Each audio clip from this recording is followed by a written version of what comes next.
నమస్తే, welcome to see news. నేను పుష్ప. బులెటిన్లో ముందుగా హెడ్లైన్స్. 116 పోలింగ్ కేంద్రాల్లో ఎమ్మెల్సీ పోలింగ్. ఎన్నికల కేంద్రాల వద్ద పటిష్ట బందోబస్తు. సుబ్రహ్మణ్యేశ్వర స్వామికి కందుల దుర్గేష్ పూజలు. పూర్ణ కుంభంతో స్వాగతం పలికిన వేద పండితులు. రాజమండ్రిని వారసత్వ నగరంగా గుర్తించండి. కేంద్రానికి ఎంపీ దగ్గుబాటి పురంధేశ్వరి వినతి.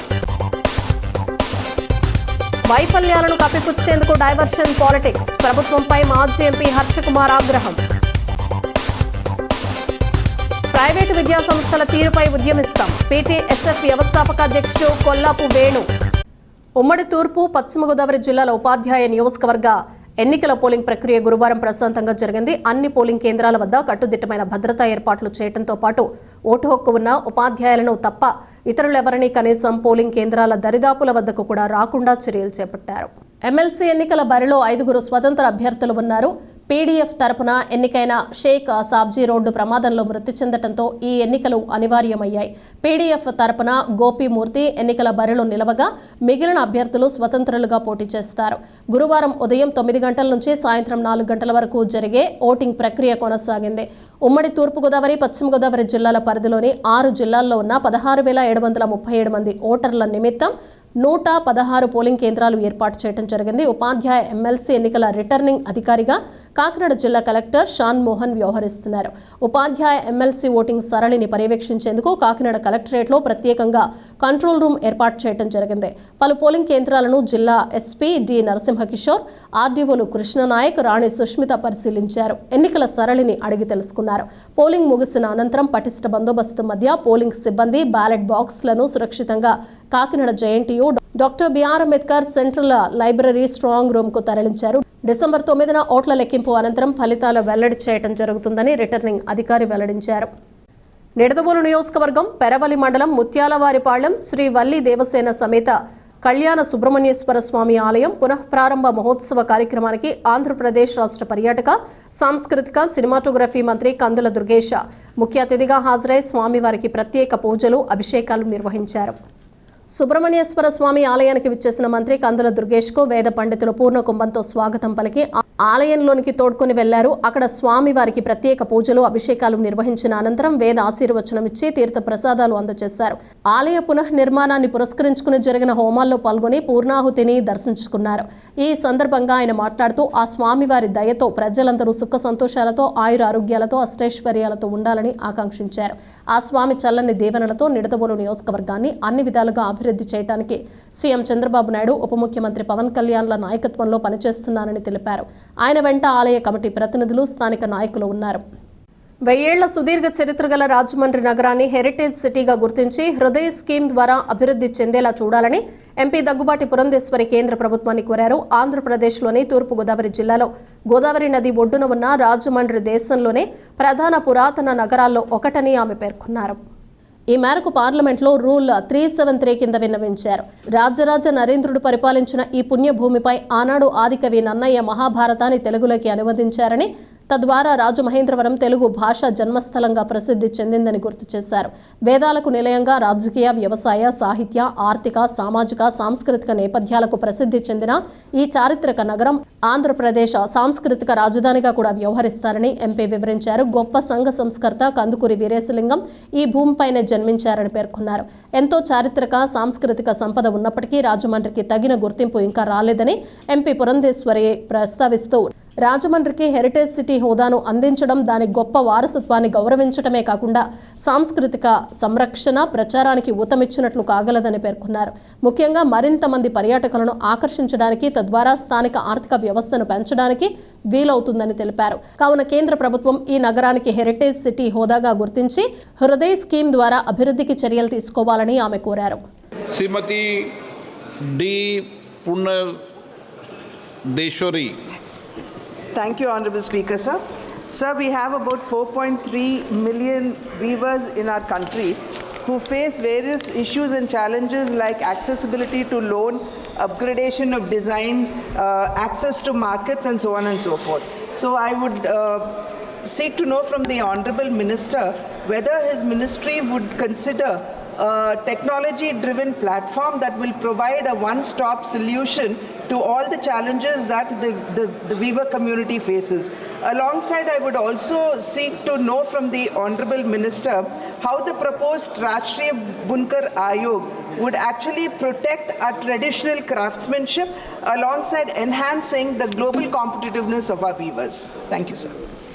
కూటమి ప్రభుత్వం అధికారంలోకి వచ్చి 6 నెలలు గడుస్తున్నా సమస్యను పరిష్కరించడంలో వైఫల్యం చెందిందని, ఆ వైఫల్యాలను కప్పిపుచ్చుకునేందుకు డైవర్షన్ పాలిటిక్స్ చేస్తున్నారని జీవి హర్షకుమార్ ఆరోపించారు. ప్రభుత్వం ఏర్పడి 6 నెలలు గడుస్తున్నా విద్యార్థులకు స్కాలర్షిప్లు ఇవ్వలేదని, రోడ్ల పరిస్థితిని సరిదిద్దలేదని ధ్వజమెత్తారు. కూటమి ప్రభుత్వం అధికారంలోకి వచ్చి 6 నెలలు గడుస్తున్నా సమస్యను పరిష్కరించడంలో వైఫల్యం చెందిందని, ఆ వైఫల్యాలను కప్పిపుచ్చుకునేందుకు డైవర్షన్ పాలిటిక్స్ చేస్తున్నారని జీవి హర్షకుమార్ ఆరోపించారు. ప్రభుత్వం ఏర్పడి 6 నెలలు గడుస్తున్నా విద్యార్థులకు స్కాలర్షిప్లు ఇవ్వలేదని, రోడ్ల పరిస్థితిని సరిదిద్దలేదని ధ్వజమెత్తారు. స్థానిక రాజీవ్ గాంధీ కళాశాలలో గురువారం జరిగిన విలేకరుల సమావేశంలో హర్షకుమార్ మాట్లాడుతూ ఏపీలో డైవర్షన్ పాలిటిక్స్ నడుస్తున్నాయని, ఆ డైవర్షన్ పాలిటిక్స్కి కేంద్ర బిందువు ప్రతిసారి పవన్ కళ్యాణే అవుతున్నారని అన్నారు. పేద విద్యార్థుల పట్ల ప్రభుత్వం నిర్లక్ష్యంగా వ్యవహరిస్తోందన్నారు. ఇంతవరకు ప్రభుత్వ ఉద్యోగులకు జీతాలు ఇవ్వలేదన్నారు. వీటన్నింటినీ డైవర్షన్ చేయడానికే కాకినాడ పోర్టులో బియ్యం అక్రమ రవాణా విషయాన్ని తెరముందుకు తీసుకువచ్చారని అన్నారు. కాకినాడ పోర్టులో తన చిన్నప్పటి నుండి మోసాలు జరుగుతూనే ఉన్నాయని, గత అన్ని ప్రభుత్వాల్లో ఈ మోసాలు అన్నవి పరిపాటిగానే కొనసాగుతున్నాయన్నారు. కాకినాడ పోర్టులో చీమ చిటుక్కుమన్న సీఎంకు తెలుస్తుందన్నారు. జిల్లా ఎస్పీకి, కలెక్టర్కి కూడా తెలిసే ఎప్పటి నుండో బియ్యాన్ని పంపిస్తున్నారు. అసలు ఎటువంటి బియ్యాన్ని కూడా మన దేశం నుండి ఇతర దేశాలకు తరలించకూడదన్నారు. డిప్యూటీ సీఎం పవన్ కళ్యాణ్ కాకినాడ పోర్టుకు వెళ్లి ఒక బోట్ను పట్టుకుని మరో బోట్ని వదిలేశారని, అది ఆర్థిక శాఖ మంత్రి పయ్యావుల కేసు బంధువులది కాబట్టి వదిలేశారని ఆయన ప్రశ్నించారు. కాకినాడ సెజ్లో భూములు కొనుగోలు దివంగత ముఖ్యమంత్రి వైఎస్ రాజశేఖర రెడ్డి ఆత్మగా భావించే ఓ నాయకుడి ఆధ్వర్యంలోనే జరిగిందని ఆరోపించారు. ఈ రోజున రాష్ట్రంలో డైవర్షన్ పాలిటిక్స్ అన్నవి బాగా నడుస్తూ ఉన్నాయి. డైవర్షన్ పాలిటిక్స్కి కేంద్ర బిందువు ఎప్పుడు కూడా పవన్ కళ్యాణ్ గారే అవుతున్నారు. ఇప్పుడు ఇంతకుముందు లడ్డు వివాదం జరిగింది, తర్వాత కల్తీ నూనె వ్యవహారం జరిగింది. కొండనే తవ్వి ఎలకలను పట్టి చందనంగా ప్రభుత్వం హాస్యాస్పదమైంది. ఈ రోజున ప్రభుత్వం వచ్చి 6 నెలలు అవుతూ ఉంది. ప్రధాన సమస్యలు ఏం కూడా ప్రభుత్వం ఎటువంటి ఎటువంటి సమస్యల్ని పరిష్కరించలేదు. రోడ్ల పరిస్థితి అలాగే ఉంది. ఇకపోతే నేను చాలాసార్లు చెప్పాను కాకినాడ రాజమండ్రి రోడ్డు గురించి. TV9 వాళ్ళు కూడా ప్రచారం చేశారు. మళ్ళీ చెప్తా ఉన్నాను, రోడ్ల పరిస్థితి ఏం బాగాలేదు. ఇప్పటిదాకా స్కాలర్షిప్ పేరు మీద ఒక్క నయా పైసా గవర్నమెంట్ ఇవ్వలేదు. 3,500 కోట్లు బకాయిలు ఉన్నాయని జగన్ చెప్తా ఉన్నాడు. జగన్ హయాంలో కూడా బకాయిలు ఈ గవర్నమెంట్ తీర్చలేదు.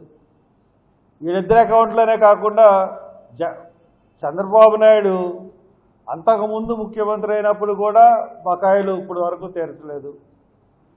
విద్యా వ్యవస్థ పట్ల, ముఖ్యంగా పేద విద్యార్థుల పట్ల ప్రభుత్వం నిర్లక్ష్యంగా వ్యవహరిస్తుంది. ఇంకా ఒక్క పెన్షన్లు తప్పితే ఈ రోజుకి కూడా గవర్నమెంట్ ఉద్యోగస్తులకి జీతాలు పడలేదు. ఇవన్నిటి డైవర్షన్ కాకినాడ పోర్ట్. ఏ వస్తువైనా సరే, ఏ దేశంలో తయారైన వస్తువైనా సరే, ఏ దేశంలో అన్నా దొరుకుతూ ఉంది. విదేశీ వస్తువులకి సెంట్లు కానీ, పౌడర్లు కానీ, లేదా కెమెరాలు కానీ, వీటికి చాలా పెద్ద గిరాకీ ఉంది. ఎక్కడ దొరుకుతాయంటే అనపర్తి. స్మగుల్డ్ గూడ్స్కి అడ్డా అనపర్తి. అనపర్తి ఎందుకంటే అనపర్తి అక్కడ నుంచి కాకినాడ పోర్ట్ నుంచి స్మగుల్ తీసుకొచ్చి ఇక్కడ అమ్ముతారని పెద్ద ప్రసిద్ధి. ఇకపోతే ఇక బియ్యం గురించి చెప్పాలనుకుంటే, బియ్యమే కాదు, కాకినాడ పోర్టులో చీమ చిట్టుకుమంటే సీఎం గారికి తెలుస్తుంది. అది ఏ సీఎం అయినా సరే, కాకినాడ కోర్టులో జరిగే చీకటి సామ్రాజ్యం గురించి జిల్లా కలెక్టర్కి జిల్లా ఎస్పీకి పూర్తిగా తెలుసు. అందుగురించి అక్కడ కాపలాలు ఉండవు, ఏమి ఉండవు. తెలుగుదేశం హయాంలో జరిగింది, వైసీపీ హయాంలో జరిగింది, మళ్ళీ తెలుగుదేశం హయాంలో కూడా జరుగుతూ ఉంది. ఖచ్చితంగా చెప్పగలను నేను. ఇంకా పెద్ద ఎత్తులో జరిగే మటుకు కాకినాడ పోర్టులో బియ్యం, ఆయిల్ అన్నది ఇంకా పెద్ద కుంభకోణం. డిఐజీ లెవెల్ వరకు ఆయిల్ కుంభకోణంలో పాత్ర ఉందని చెప్పేసి ఇంతకుముందు గవర్నమెంట్లో, బహుశా తెలుగుదేశం గవర్నమెంట్లోనే బయటకు వచ్చినాయి అన్నీ. అయినా కానీ ఏమీ యాక్షన్లు లేవు, రియాక్షన్లు లేవు, ఏమీ లేవు. ఎప్పటికప్పుడు సద్దుమణిగిపోతూ ఉంటాయి పోర్టులో జరిగిన వ్యవహారాలన్నీ. 15-20 సంవత్సరాల నుంచి రికార్డు చూస్తుంటే రైస్ అన్నది కాకినాడ పోర్టు నుంచి ఎగుమతి అవ్వలేదు. ఈయన ఆర్థిక శాఖ మంత్రి వియంకుడిది కూడా rice or boiled rice anything ఎగుమతి అవ్వదు. యాజ్ పర్ ది రికార్డ్స్ అన్నీ కూడా మీకు చాలా క్లీన్గా రైస్ అన్న పదం అన్నది ఏమీ లేకుండా ఉంటాయి. నేను ఛాలెంజ్ చేస్తున్నాను. ఈరోజు ఆ పవన్ కళ్యాణ్ గారు వెళ్ళి ఒక బోట్ని పట్టుకున్నారు, రెండో బోట్ని వదిలేశారు. అది ప్రధానంగా వైసీపీ వాళ్ళు ఆరోపణ చేశారు. ఎందుకు వదిలేశారంటే అది ఆర్థిక శాఖ మంత్రి పయ్యావుల కేశవ్ వాళ్ళకి సంబంధించిన వియ్యంకుడిది బోటు అన్నారు. ఆయన మాట్లాడుతూ ఆయన ఏం చెప్పాడంటే 3 తరాల నుంచి మేము రైస్ ఎక్స్పోర్ట్ చేస్తున్నాం. మేము ఎక్కడ ఎక్స్పోర్ట్ చేస్తున్నాం అంటే తమిళనాడుకి, కేరళకి ఎక్స్పోర్ట్ చేస్తున్నాం అన్నారు. ఫినాన్స్ మినిస్టర్కి నేను ఛాలెంజ్ చేస్తున్నాను. రైస్ కాకినాడ పోర్ట్ నుంచి బాయిల్డ్ రైస్ కానీ ఏమన్నా ఎగుమతి అయినాయా? 15 సంవత్సరాలు 20 సంవత్సరాల నుంచి ఎవరు ఎగుమతి అవ్వవు. బియ్యం అని పేరు చెప్పి బియ్యం అని పేరు చెప్పకుండా వేరే పదార్థం పేరు చెప్పి ఎరువులో, తొక్కో, తోలో అని చెప్పి బియ్యాన్ని పట్టుకెళ్తారు. బియ్యం అని ఎవరు చెప్పరు. దానికి అన్ని గవర్నమెంట్లకి తెలుసు. దానికి ఈ నెల్లాడు కాబట్టి ఇవాళ ఏదో పోలీస్ ఆఫీసర్ని వేశారు. అసలు ఒక టీం ఉండాలి. ఒక పోర్ట్ అంటే ఎలా ఉండాలి, ఎంత రక్షణ ఉండాలి, ఏమీ కనపడదు మనకి. అటువంటి పరిస్థితుల్లో పోర్టులు ఉన్నాయి.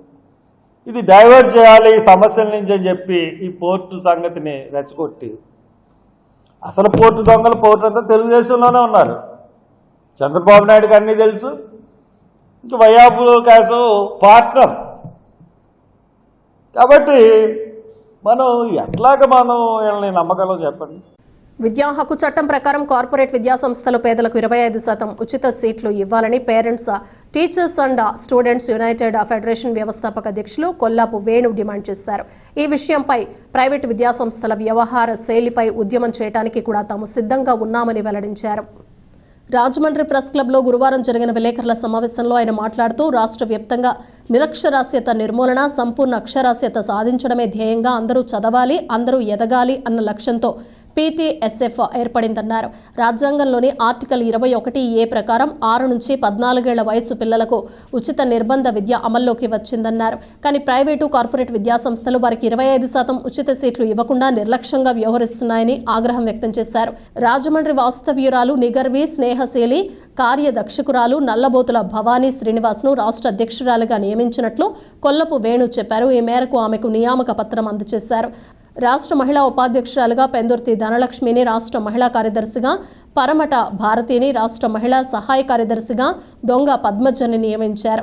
రాష్ట్ర కోశాధికారిగా Sheikh Karimunnisa Begum, D Arunakumari, N Srinivasarao, Kakileti Ravindra, P Vanaja, B Leelavathi, Seetha, Kanakadurga, B Sunitha, S Jhansi, Kakileti Durgarao, Donga Venu, Donga Padmaja, P Satya, Arja Kumar Babu, Pilli Sivakumar తదితరులు పాల్గొన్నారు. PTSF రాష్ట్ర మహిళా విభాగాన్ని ప్రకటించడం జరిగింది. మహిళా విభాగానికి నల్లబోతుల భవానీ శ్రీనివాస్ గారిని వైస్ ప్రెసిడెంట్గా పెందుర్తి ధనలక్ష్మి గారిని,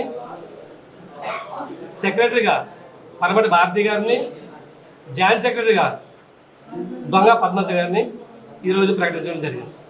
మా యొక్క ముఖ్య ఉద్దేశం ఒకటే సార్, అందరికీ విద్య, అందుబాటులో విద్య, అందరూ చదవాలి, అందరూ ఎదగాలి.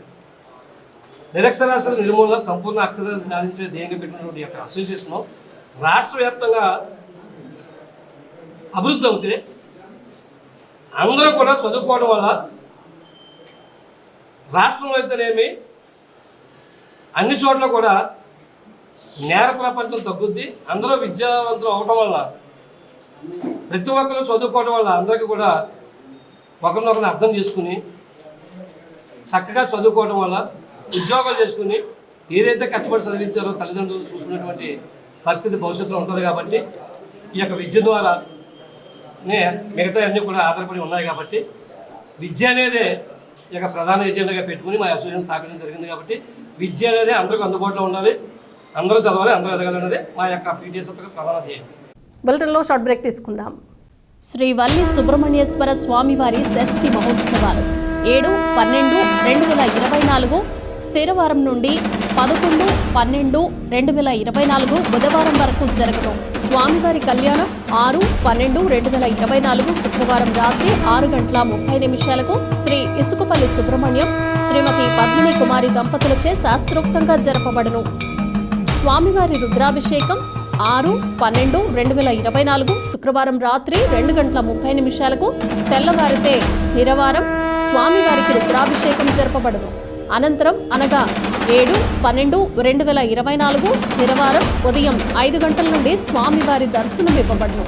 ఆలయ వంశపారంపర్య ధర్మకర్త శ్రీ ఇసుకపల్లి సుబ్రహ్మణ్యం గురుస్వామి 39వ సంవత్సరం శబరిమల యాత్ర సందర్భంగా 7వ తేదీ సాయంత్రం సుబ్రహ్మణ్యేశ్వర స్వామివారి ఆలయం వద్ద అయ్యప్ప స్వామి మహాపడిపూజ మహోత్సవం జరుగును. కార్యక్రమాలు 7/12/2024 నుండి 11/12/2024 వరకు ప్రతిరోజు అభిషేకాలు, పూజలు మరియు సాంస్కృతిక కార్యక్రమాలు జరుగును. 14/12/2024 స్థిరవారం మహా అన్నదాన కార్యక్రమం జరుగును. Welcome back to see news. Walkers yoga laughing club స్వచ్ఛంద సేవా సంస్థ ఆధ్వర్యంలో ఎస్కేవిటి డిగ్రీ కళాశాల ఆనంద గార్డెన్స్లో క్లబ్ అధ్యక్షుడు శనపతి సత్యబాబు అధ్యక్షతన వృద్ధులకు పెన్షన్లు, పేద విద్యార్థికి ఉపకార వేతనం పంపిణీ చేశారు. మాజీ కార్పొరేటర్ వాసంశెట్టి గంగాధర్ భార్య వరలక్ష్మి జ్ఞాపకార్థం అన్నదానం, దుప్పట్లు పంపిణీ కుటుంబ సభ్యుల చేతుల మీదుగా జరిగింది.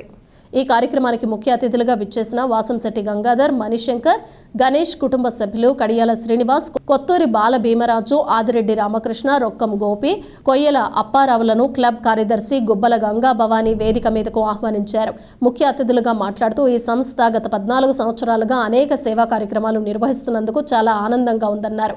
గంగా భవానీ మాట్లాడుతూ గత 3 ఏళ్ల నుండి ప్రతి సంవత్సరం వాసంశెట్టి గంగాధర్రావు కుటుంబ సభ్యులు వృద్ధులకు అన్నదాన కార్యక్రమం నిర్వహించడం గొప్ప విషయమన్నారు.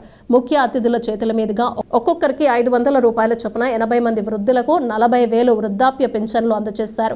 కార్యక్రమంలో భేరి రత్నాంబ వృద్ధులకు అల్పాహారం అందించారు. వారణాసి కామేశ్వరి హైదరాబాద్ నుంచి నిరుపేద విద్యార్థినుల విద్య నిమిత్తం 15,000, ర్యాలీ ఉమామహేశ్వరరావు 5,000 అందజేశారు. ఈ కార్యక్రమంలో వ్యవస్థాపకులు పామర్తి గోపాలరావు, భేరి రత్నాంబ, లంకే శ్రీదేవి, శీలం రామకృష్ణ, అనసూరి శ్రీనివాస్, బొల్ల సత్యబాబు తదితరులు పాల్గొన్నారు. ఈ సంస్థకి ప్రతి ఒక్కరూ ఇచ్చినటువంటి పైసా వినియోగం అవుతుంది అనేటువంటి ఆలోచనతో ఎవరైనా సరే మరి దానికి విరాళం ప్రకటిస్తూ ఉంటారు. 2021లో మా చెల్ల ఇలాగని చెప్పగానే నాకు వెంటనే ఏ తారీఖున అంటే 5వ తారీఖున ఇస్తున్నాం. మా మిసెస్ ఆ రోజునే చనిపోవటం జరిగింది. ఆ కారణంగా ప్రతి డిసెంబరు 5న ఆవిడ పేరుతోటి ఈ అన్నదాన కార్యక్రమం చేయాలని చెప్పేసి మా కుటుంబ సభ్యులందరం కూడా నిర్ణయించుకున్నాం. పెద్దవారు, ముసలివారు, బాగా ఏజ్ ఉన్నటువంటి వాళ్ళు ఈ చలికాలంలో మరి బాసరగా ఉండాలని ఈ రగ్గులు, దుప్పట్లు వీటిని కూడా వీళ్ళకి ఇవ్వాలని చెప్పేసి అనుకుని, అలాగే మా అబ్బాయి, అమ్మాయి, తర్వాత కుటుంబ సభ్యులందరం కూడా ఈ కార్యక్రమంలో ప్రతి సంవత్సరం మాకు అవకాశం ఇవ్వండి. డిసెంబర్ 5న ఆ రోజున మాత్రం మేమే ఈ ఉన్నంత వరకు ఈ అన్నదాన కార్యక్రమం జరుపుతాం. ఉపాధ్యాయ ఎమ్మెల్సీ ఎన్నికల నేపథ్యంలో మద్యం విక్రయాలపై 48 గంటల పాటు నిషేధం అమల్లో ఉందని, నిబంధనలు ఉల్లంఘిస్తే చర్యలు తప్పవని తూర్పుగోదావరి జిల్లా ఎక్సైజ్ అధికారి సిహెచ్ లావణ్య పేర్కొన్నారు. ఎన్నికల తరుణంలో ఈ నెల 5వ తేదీన సాయంత్రం 4 గంటల వరకు మద్యం దుకాణాలు, బార్లు మూసివేయడం జరిగిందన్నారు. ఈ నెల 3వ తేదీన రాత్రి ఎక్సైజ్ నార్త్ స్టేషన్ పరిధి లాలా చెరువు క్వారీ మార్కెట్ రోడ్లోని సుబ్బారావుపేట సమీపాన ఉన్న మద్యం దుకాణం వెనుక ఓ వ్యక్తి అక్రమంగా మద్యం విక్రయిస్తున్నట్లు అందిన సమాచారంతో ఎక్సైజ్ అధికారులు తనిఖీ చేశారు. ఆ క్రమంలో మల్లికార్జున నగర్కు చెందిన నేలతేటి సూర్యదీప్ అనే వ్యక్తి మద్యం విక్రయిస్తుండగా అదుపులోకి తీసుకుని అతడి వద్ద ఉన్న 3.67 లక్షలు విలువ చేసే 1987 మద్యం సీసాలను స్వాధీనం చేసుకున్నామని తెలిపారు. నిందితుడిపై కేసు నమోదు చేసి న్యాయమూర్తి ఎదుట హాజరుపరచగా రిమాండ్ విధించారని అన్నారు. ఈ తనిఖీలో north CI Trinath Reddy, SI CH Rajesh సిబ్బంది పాల్గొన్నారు. ఎమ్మెల్సీ ఎలక్షన్స్ సందర్భంగా డ్రై డే నోటిఫై చేయడం జరిగింది డిస్ట్రిక్ట్ కలెక్టర్ గారు. 3వ తేదీ 4 PM నుంచి ఈవినింగ్ 4 PM వరకు పోలింగ్ ఏరియాస్ అన్నింటిని డ్రై డేని డిక్లేర్ చేయడం జరిగింది. డ్రై డే సందర్భంగా అన్ని 4 షాప్స్, 2B బార్స్, అలానే టాడీ షాప్స్, ఇవన్నీ డిపోస్ క్లోజ్, సేల్ ఎక్కడ లేకుండా క్లోజ్ చేయడం జరిగింది. సో ఈ డ్రై డే ఇంప్లిమెంటేషన్లో భాగంగా రాజమండ్రి నార్త్ స్టేషన్ వారు వాళ్ళు అంతని ఒకసారి చెక్ చేసుకుంటుండగా రైట్స్గా మనకి లాలా చెరువు నుంచి క్వారీ మార్కెట్కి వెళ్ళే రోడ్లో ఒక షాప్ ఉంటుందండి, గజెట్ నెంబర్ 12. దాని బ్యాక్ సైడ్లో వెనక వీధిలో వీళ్ళకి లిక్కర్ అమ్ముతున్నట్టు సమాచారం ఉంది. వీళ్ళ రైట్స్లో భాగంగా అక్కడికి వెళ్ళి చూడగా ఒక 50 కేసెస్ లిక్కర్ని వీళ్ళు అక్కడ గుర్తించడం జరిగింది. అందులో 41 కేసెస్ IML, 9 కేసెస్ బీర్ అండి. సో ముద్దాయిని అరెస్ట్ చేసి ఇమీడియట్గా కేసు పెట్టడం జరిగింది. డ్రై షాప్స్గా నిర్మూలించడం ఒకటి. రెండోది ఈ డ్రై డేలో స్ట్రిక్ట్గా ఇంప్లిమెంట్ చేయాలండి. ఎలక్షన్ కూడా మనలో ఉంది. అట్ ది సేమ్ టైం మనకి పోలింగ్ జరిగే సమయం నుంచి ఎండింగ్ సమయం నుంచి ముందు 48 hours, టోటల్ 48 hours మనం కంట్రోల్ చేయాలి. కాబట్టి డ్రై డే ఇంప్లిమెంట్ చేయడం జరుగుతుంది. ప్రపంచవ్యాప్తంగా సమాజం, పౌరుల కష్టాలు, అవసరాలు తీర్చడానికి స్వచ్ఛంద సేవా సంస్థలు చేస్తున్న కృషి వెలకట్టలేందని స్వర్ణాంధ్ర స్వచ్ఛంద సేవా సంస్థ నిర్వాహకులు లయన్స్ డాక్టర్ గుబ్బల రాంబాబు అన్నారు. శుక్రవారం స్థానిక లాలా చెరువు స్వర్ణాంధ్ర వృద్ధాశ్రమ ప్రాంగణంలో జరిగిన ప్రపంచ వాలంటీర్స్ డేని ఘనంగా నిర్వహించారు. ఈ కార్యక్రమంలో ప్రముఖ స్వచ్ఛంద సేవా సంస్థ నిర్వాహకులు, ఆర్ఎంపీ డాక్టర్స్ అసోసియేషన్ జిల్లా అధ్యక్షులు Balla Srinivasarao, helping hands admin Anup Kumar Jain, Suresh Kumar, Hariprasad తదితరులు పాల్గొన్నారు. ప్రత్యేకంగా వృద్ధుల మధ్య కేక్ కట్ చేసి శుభాకాంక్షలు తెలిపారు. ఈ సందర్భంగా రాంబాబు మాట్లాడుతూ సమాజంలో అత్యవసరంలో ఉన్న వారిని అక్కున చేర్చుకుని ఆదరించి భోజనం, వసతి, దుస్తులు, వైద్యం తదితర సేవలు స్వచ్ఛంద సేవా సంస్థలు ఉచిత రీతిన అందిస్తున్నాయన్నారు. స్వచ్ఛంద సేవా సంస్థలను ప్రభుత్వం గుర్తించి తగు ప్రోత్సాహం అందించాలని కోరారు. ఇతర అతిథులు మాట్లాడుతూ స్వర్ణాంధ్ర స్వచ్ఛంద సేవా సంస్థ గత 2.5 దశాబ్దాలుగా బహుముఖ సేవలు అందిస్తూ స్వచ్ఛంద సేవా సంస్థలకు ఆదర్శంగా నిలిచిందన్నారు. ధనలక్ష్మి, దివ్యకుమారి, హరికృష్ణ, మీరా కుమారి, కొండలరావు తదితరులు పాల్గొన్నారు. ఈ సందర్భంగా పుష్కర్ ఘాట్ ప్రభుత్వ ఆసుపత్రి వద్ద మొబైల్ ఫ్రీ ఫుడ్ సర్వీస్తో పాటు లబ్ధిదారులకు దుస్తులను స్వర్ణాంధ్ర పక్షాన పంపిణీ చేశారు. రోజు మనం ఇంటర్నేషనల్ వాలంటీర్స్ డే అంటే ప్రపంచ స్వచ్ఛంద సేవకుల దినోత్సవం జరుపుకుంటున్నాం. స్వచ్ఛంద సేవకులు అంటే ఎవరంటే ఏ ప్రతిఫలం ఆశించకుండా సమాజంలో ఉన్నటువంటి అవసరార్థుల తాలూకు అవసరాలు ఏదైతే గుర్తించి వారికి సేవలు అంటే ఇప్పుడు ఆకలితో ఉన్న వాళ్ళకి వాళ్ళ దగ్గరికే వెళ్ళి అన్నదానం చేయడం, అదే మనం ఇప్పుడు మొబైల్ ఫుడ్ సర్వీస్ చేస్తున్నాం. ఇది ఒక గొప్ప ఇనిషియేటివ్. రాజమండ్రిలో ఈ రాష్ట్రంలోనే చాలా పెద్ద ఇనిషియేటివ్ ఏంటంటే అన్నార్థుల వద్దకు వెళ్ళి అన్నం పంపిణీ చేయడం. ఇప్పుడు గవర్నమెంట్ జనరల్ హాస్పిటల్ దగ్గర, ప్రభుత్వ హాస్పిటల్, అలాగే ఈ దేశంలో ప్రతి మనిషికి ఏం కావాలో తినడానికి తిండి, కట్టుకునేందుకు బట్ట, అలాగే ఉచిత వైద్యం, ఈ 3 కార్యక్రమాలను కూడా ఈ దేశంలో ఉన్న ఆల్మోస్ట్ 32 లక్షల స్వచ్ఛంద సేవా సంస్థలు ఈ దేశ ప్రజానీకం కోసం స్వచ్ఛందంగా పనిచేస్తున్నాయి. వారందరినీ మనం అర్థం చేస్తాం. అలాగే రాజమండ్రిలో బల్లా శ్రీనివాస్ గారు అంటే తిరిగిలో ఉండదు. ఎందుకంటే ఆయన ఎవరో ఇంటి తలుపు కొట్టి వైద్యం అన్నా ఆయన తక్షణమే స్పందించి ఉన్నవాడు ఉన్నట్టుగా ఇళ్ళకి వైద్య సేవలు అందించి ఆ ప్రాణాలు నిలబెట్టి లేకపోతే ఒక హాస్పిటల్కి పంపించి రిఫరల్ చేసి మరి అనేక సేవలు అందిస్తున్నారు. అలాగే మన మధ్య అనూప్ కుమార్ జైన్ అని హెల్పింగ్ హ్యాండ్స్ గ్రూప్ అడ్మిన్గా ఉండి ఎవరు ఏ సాయం అడిగినా గ్రూప్ సభ్యులను మొబిలైజ్ చేసి మాలాంటి వాళ్ళు ఎవరినో అడిగి వాళ్ళ అవసరాలు తీరుతున్నారు. అంటే సేవలకు వారధిగా పనిచేస్తున్నటువంటి అనేక మంది ఈ దేశంలో లేకపోతే ఈ ప్రపంచంలో పనిచేస్తున్న స్వచ్ఛంద సేవా సంస్థలో వారికి సహకరిస్తున్నటువంటి సిబ్బందికి, లబ్ధిదారులకు కూడా నేను ముందుగా అభినందనలు, కృతజ్ఞతలు తెలియజేస్తూ, హిందువులపై జరుగుతున్న మారణకాండకు నిరసనగా బంగ్లాదేశ్ హిందూ రక్షా వేదిక ఆధ్వర్యంలో రాజమహేంద్రవరంలో బుధవారం సాయంత్రం భారీ నిరసన ర్యాలీ నిర్వహించారు. పుష్కర ఘాట్ నుంచి కోటగుమ్మం మీదుగా సబ్ కలెక్టర్ కార్యాలయం వరకు ర్యాలీ కొనసాగింది. అనంతరం సబ్ కలెక్టర్ కార్యాలయంలో వినతి పత్రం అందజేశారు. ఈ సందర్భంగా బీజేపీ జాతీయ కార్యవర్గ సభ్యుడు సోము వీర్రాజు, ఇస్కాన్ స్వామీజీ రవీంద్ర ప్రభు, షణ్ముఖపీఠం స్కందస్వామి, విహెచ్పి ఉత్తరాంధ్ర కార్యదర్శి రవి మాట్లాడుతూ బంగ్లాదేశ్లో హిందువులపై జరుగుతున్న దాడులను తీవ్రంగా ఖండించారు. బంగ్లాదేశ్లో నివసిస్తున్న హిందువులు ఇతర మైనారిటీలకు బాసటగా నిలిచి మానవత్వాన్ని కాపాడుకోవాలన్నారు. బంగ్లాదేశ్లో మైనారిటీ హిందువుల ఆస్తులు, ప్రాణాలకు రక్షణ కల్పించాలని, మానవ హక్కులు, మత విశ్వాసాలను కాపాడటంతో పాటు ఇస్కాన్ బంగ్లాదేశ్ హిందూ రక్షాదశ ధర్మాచార్యులను జైలు నుంచి విడిపించేలా చర్యలు తీసుకోవాలని, అంతర్జాతీయ సమాజం ద్వారా బంగ్లాదేశ్పై ఒత్తిడి తీసుకురావాలని కోరారు. ఈ కార్యక్రమంలో భారతీయ జనతా పార్టీ, విహెచ్పి, వివిధ హిందూ సంఘాల నాయకులు పెద్ద ఎత్తున హిందువులు పాల్గొన్నారు.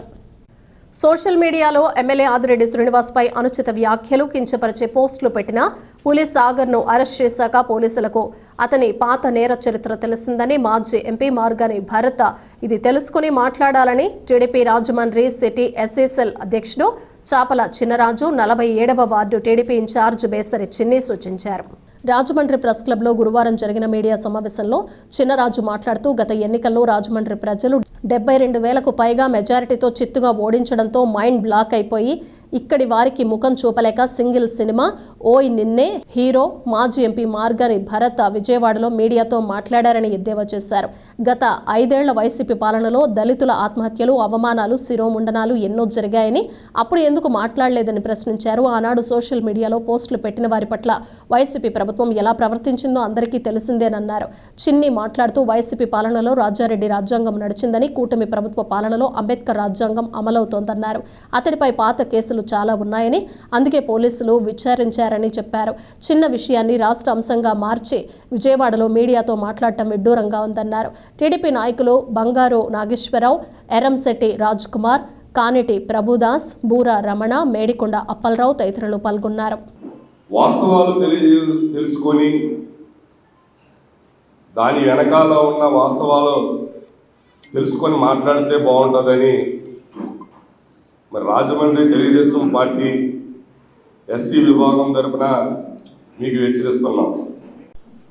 పులిసాగర్కి నీ పార్టీ కార్యకర్తగా వచ్చి ప్రెస్ మీట్ పెట్టావా?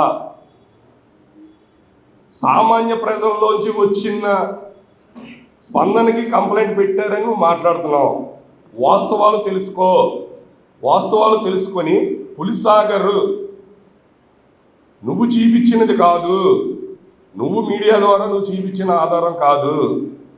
పులిసాగర్ అనే వ్యక్తి ఏం చేశాడు? అతను చదువుకుంటే మా సోదరుడు చదువుకున్నాడు కనుక చదువుకున్నాడు, కానీ తనకున్న స్టేషన్ పరంగా ఉన్న గతంలో ఉన్న కేసులేంటి, అతనికి ఏ చరిత్ర ఉంది, నేర చరిత్ర అనేది కూడా నువ్వు వాస్తవాలు తెలుసుకొని మాట్లాడితే బాగుంటుంది. అలాగే రాష్ట్ర నాయకులు మాట్లాడుతున్నారు. టీజేఆర్ సుధాకర్ గారు, సంతనూతలపాడు ఎమ్మెల్యే గారు ఈరోజు వైఎస్ఆర్సీపీ రాష్ట్ర అధ్యక్షుడిగా ఉన్నాడు ఎస్సీసీఎల్ విభాగానికి. నేను ఆయన సూటిగా ప్రశ్నిస్తున్నా. అదే కొమ్మూరు కనకారావు మాదిగ కార్పొరేషన్ డైరెక్టర్ చైర్మన్గా ఉన్నాడు 5 సంవత్సరాలు. మీ ద్వారా ఏమన్నా దళిత విభాగాల్లో ఉన్న సామాజిక వర్గాలకి మీరు ప్రాతినిధ్యం వహించి మీరు ఏ రోజైనా ఏ సమస్య ఏదైనా మాట్లాడారా? మీ సొంత జిల్లా గుంటూరు జిల్లా పక్కన ఉన్న ప్రాంతంలో ప్రవీణ్ అనే యువకుడిని ఆ రోజు ఒక మాస్క్ కారణం చేత అక్కడ ఇదైతే కనీసం ఆ కుటుంబాన్ని మీరు పరామర్శించారా? ఇంకా మేమే అధికారంలో ఉన్నాను, నేనే ఇంకా అధికారంలో ఉన్నాననే విధంగా నువ్వు ఆలోచనలకు పోయి మీరు చేసినట్టే ఎన్డీఏ ప్రభుత్వం, కూటమి నాయకులు మీకులాగా ఆలోచించే వ్యక్తులు కాదు. వాళ్ళు ఎప్పుడు ప్రజాక్షేత్రంలో ప్రజల మధ్యన ఉంటూ ప్రజలకు వచ్చిన సమస్యల మీద ఎస్సీ, బీసీ, మైనారిటీ అన్ని విభాగాల వారికి కూడా సేవలు అందించి ఉన్నారు. అయితే రాత్రి కాడే నీ ప్రచార రథాన్ని తగలబెట్టుకొని పొద్దున్నే పంచికట్టుకొని వచ్చి ప్రెస్ మీట్కు ముందొచ్చి ఇది రాజమండ్రి సిటీ ఎమ్మెల్యే గారే చేయించాడు అని ఒక ప్రచారాన్ని నువ్వు మొదలుపెట్టావు. అలాగే ప్రతిదీ కూడా నీ యొక్క సొంత ప్రయోజనానికే వాడుకున్నావు. ఏదైతే మా దళిత సోదరులు ఎవరైతే ఉన్నారో వాళ్ళందరూ కూడా నిన్ను నమ్మి 5 సంవత్సరాలు మీరు దళిత సామాజిక వర్గానికి చేసింది ఏమన్నా ఉందా? గత 5 సంవత్సరాల్లో మరి అదే డ్రైవర్ సుబ్రహ్మణ్యాన్ని అనంతబాబు ఎమ్మెల్సీగా ఉన్న మీ ప్రభుత్వంలో ఉన్న అనంతబాబు మరి చంపేసి డోర్ డెలివరీ చేస్తే మరి ఏ రోజు అధికార పార్టీ ఒక దళిత నాయకుడు కానీ నువ్వు కానీ ఒక ప్రెస్ మీట్ పెట్టి వాళ్ళ సంఘీభావం కూడా తెలియచేయలేదే. అదే డాక్టర్ సుధాకర్ ఆయన హింసించి మరణవాంగ్మూలం లాగా ఆయన రోడ్డు మీదకు వచ్చి నన్ను చంపేస్తారు, నాకు ప్రాణహాని ఉంది అని చెప్పిన రోజున కూడా ఈ దళిత నాయకులు ఎవరు రాలేదే. సోదరుడు చెప్పినట్టు రాజమండ్రిలో చిన్న ఇష్యూ ఏదో జరిగితే అదేదో రాష్ట్ర ఇష్యూ లాగా తీసుకెళ్ళిపోయి భర్త గారు తాడేపల్లి ప్యాలెస్లో ఆ పులిసాగర్ అనే కుర్రోడితోటి అవాస్తవాలు పలికించాడు. వాస్తవంగా అతన్ని విడుదల ఆలస్యం అయి ఉండొచ్చు. ఎందుకంటే అతన్ని అరెస్ట్ చేసిన తర్వాతే తెలిసింది పోలీసులకి ఇతను పెద్ద నేరస్తుడు అని చెప్పేసి, నేర చరిత్ర కలిగిందని. అతని మీద సిఆర్పిసి 174 అలాగే ఐపీసీ 306 అతని భార్యని సాడిజంతో హింసించి ఆత్మహత్యకు పురుకొల్పినటువంటి హత్య కేసులు తీవ్రమైనటువంటి నమోదైనవి. దానివల్ల అతని విచారణ ఆలస్యమైందే తప్ప స్టేషన్లో ఎటువంటి ఇది దళితులకు అవమానకరంగా అల్లిన స్కిట్ ప్రకారంగా ఎటువంటిది జరగదని మేము ఈ సందర్భంగా తెలియజేస్తున్నాం. ఎందుకంటే ఇది గతంలో మీరు పరిపాలించినటువంటి రాజారెడ్డి రాజ్యాంగం నడిచే రోజులు కాదు. ఇది కూటమి సర్కారు. ఈ కూటమి సర్కారులో అచ్చంగా బిఆర్ అంబేద్కర్ గారు రాసిన రాజ్యాంగం అమలు జరుగుతుంది కాబట్టి అటువంటి ఏమీ జరగలేదని చెప్పేసి దళిత వర్గాల నుంచి మేమందరం కూడా తెలియజేస్తా ఉన్నాం. ముఖ్యమంత్రి పర్యటనల కోఆర్డినేటర్గా మాజీ ఎమ్మెల్యే పెందుర్తి వెంకటేష్ నియమితులయ్యారు. పెందుర్తి వెంకటేష్కు రాష్ట్ర సహాయ మంత్రి హోదా కల్పిస్తూ ప్రభుత్వం ఉత్తర్వులు ఇచ్చింది. దీంతో రాజానగరం నియోజకవర్గంలో తెలుగుదేశం పార్టీ శ్రేణులు పెద్ద ఎత్తున బాణాసంచా కాల్చి స్వీట్లు పంచిపెట్టుకుని సంబరాలు నిర్వహించారు. ఇక నుంచి సీఎం చంద్రబాబు కార్యక్రమాల నిర్వహణ వ్యవహారాన్ని వెంకటేష్ పర్యవేక్షించనున్నారు. ఎన్నికలకు ముందు చంద్రబాబు పర్యటనలకు వెంకటేష్ సమన్వయకర్తగా పనిచేశారు. ఆయన గతంలో తూర్పుగోదావరి జిల్లా రాజానగరం నియోజకవర్గం నుంచి 2 సార్లు తెలుగుదేశం పార్టీ తరపున శాసనసభ్యుడిగా గెలుపొందారు. అయితే ఆ తర్వాత ఆ సీటును జనసేనకు కేటాయించడంతో ఆయన గెలుపుకు పెందుర్తి పనిచేయడం జరిగిందన్నారు. బులెటిన్ ముగించే ముందు హెడ్లైన్స్ మరోసారి. 116 పోలింగ్ కేంద్రాల్లో ఎమ్మెల్సీ పోలింగ్. ఎన్నికల కేంద్రాల వద్ద పటిష్ట బందోబస్తు. సుబ్రహ్మణ్యేశ్వర స్వామికి కందుల దుర్గేష్ పూజలు. పూర్ణ కుంభంతో స్వాగతం పలికిన వేద పండితులు. రాజమండ్రిని వారసత్వ నగరంగా గుర్తించండి. కేంద్రానికి ఎంపీ దగ్గుబాటి పురంధేశ్వరి వినతి. వైఫల్యాలను కప్పిపుచ్చేందుకు డైవర్షన్ పాలిటిక్స్. ప్రభుత్వంపై మాజీ ఎంపీ హర్షకుమార్ ఆగ్రహం. ప్రైవేటు విద్యా సంస్థల తీరుపై ఉద్యమిస్తాం. పీటీఎస్ఎఫ్ వ్యవస్థాపక అధ్యక్షుడు కొల్లాపు వేణు. ఇవి బులెటిన్ విశేషాలు. Keep watching same news.